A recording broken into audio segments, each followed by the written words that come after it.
Okay, compost. We do need to talk a little bit about this. You can make compost without chickens. You don't have to have chickens. You can just have a compost pile in your backyard. And I encourage everyone to have a compost pile somewhere in their backyard. There are keys. I put a little bit of math on there if you want to know how much you need to have. But how to make your compost. You're going to collect everything you have. Everything you use is going to be collected in a bucket. Everything that you're going to take from your yard is going to be collected in a bucket. Right now, is most everything in the yard green or brown? Brown, right? It's all my dead leaves, it's my dead plants, everything. So that's all brown. That is all carbon, high carbon material is brown.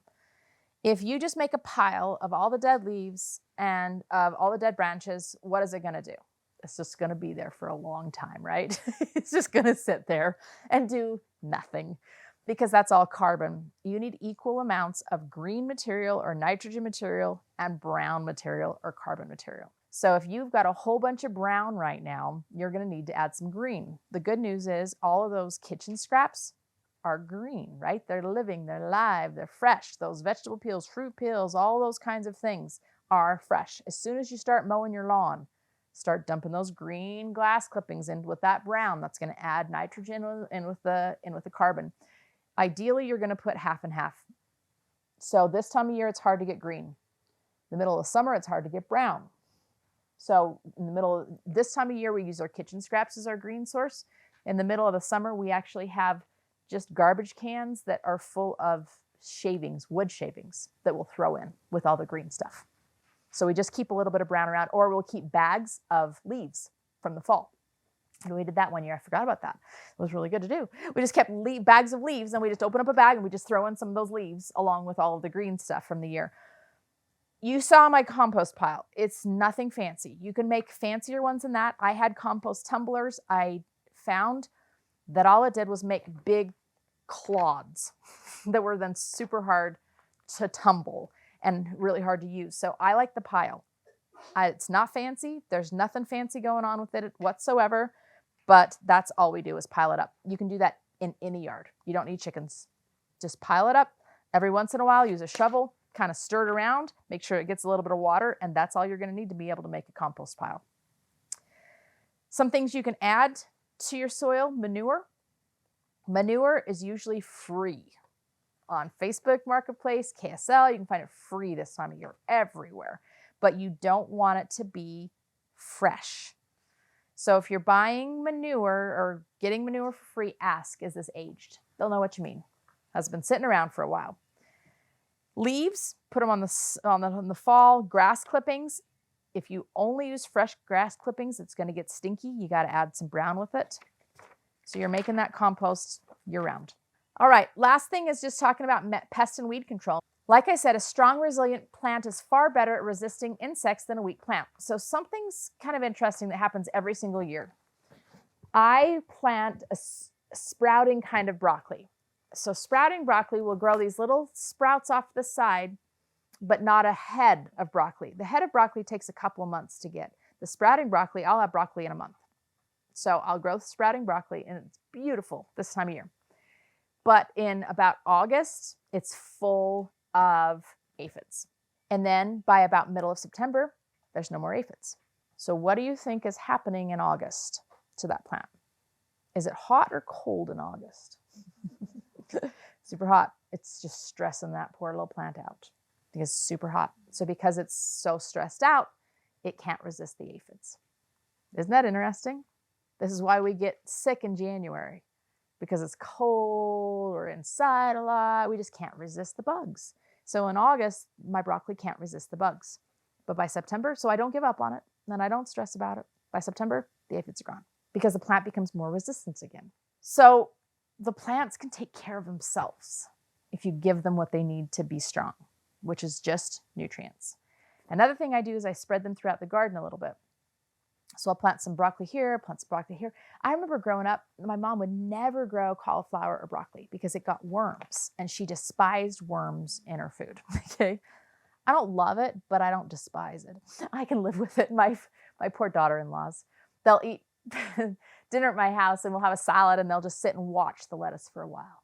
They just want to make sure there's nothing crawling in it before they eat it.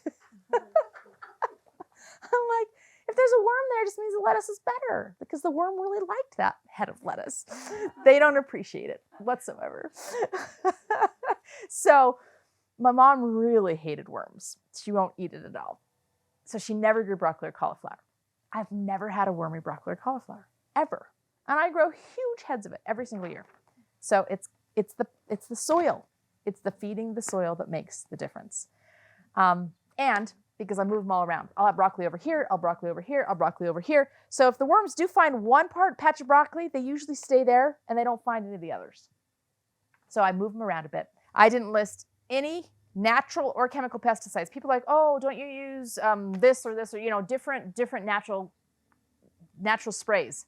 No, because that would be harder than I want.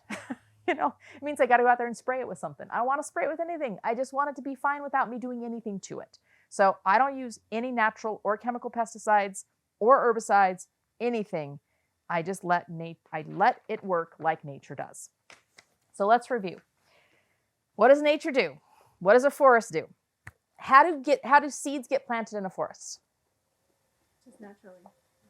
Just falling. Yeah. Fall from the sky, fall from wherever, like those calendulas out there, right? They just from the air, wherever. So that means we don't even have to get super fancy in our planting if we don't want. We can just Picasso. We can Picasso it. We can just let them go if we want. If you want to make sure you're going to get what you're going to want to get, then maybe you do be a little bit more specific. How does nature water? Thank you. That's another benefit of the mulching. Another benefit of mulching in the pathways is it holds in the moisture. So that's another reason why you only have to water maybe twice a week, is because that mulching and the compost too. The compost really holds the water in. In fact, we get frustrated a little in the spring when it's new compost. We'll water it, and my husband will go down like a quarter of an inch, and it's still dry. And he's like, "How is it still dry?" Because that top is like a sponge, and it's just holding it. It's not even letting it go down even an inch. But that compost will hold the moisture. The mulch will hold the moisture. That's what nature does. It holds the moisture in. How close are plants in a forest? On top of each other, everywhere, right? And there's overstory, there's understory. This is actually permaculture principles, and you need to come back in the summer because I talk about some permaculture principles going on outside in some of these beds. But all of the plants, again, like we talked about here, all of the plants are going to help each other. So the tomatoes are going to shade the lettuce, and maybe they won't go to seed quite as quickly. They're also going to help each other retain moisture. The more plants you have in a space, the less soil is open for weeds. The more the water will stay because the plants are shading the soil and keeping it from drying out. So again, think like nature. We want to plant as close as we can to have things grow. Not too close, but as close as we can to have things grow. It holds in the moisture. They help each other. Sometimes they shade and help, protect each other. Like you said, broccoli, the sprouting broccoli, would it help if it was shady? Well, I should probably plant it next to some tomato plants, That way, by the time the tomato plants are up huge in August, it's going to give a ton of shade to that broccoli in August. That'd be a really good thing to experiment with. Okay, how does nature fertilize? Natural decomposition. Stuff from the forest, right? Leaves, branches, insect poop, animal poop, whatever, it's manure. That's all it is, right? That's all it fertilizes with. And forests grow beautifully. So we're going to try to replicate what a forest does. We're going to try to have to weed less, work less, water less, and grow more. I don't know anybody who argues with that. Everybody wants to grow more, but do less work. And really, these are the principles that help you to do that. So, are you ready to try? Hopefully you are. I'm excited to see your gardens this year.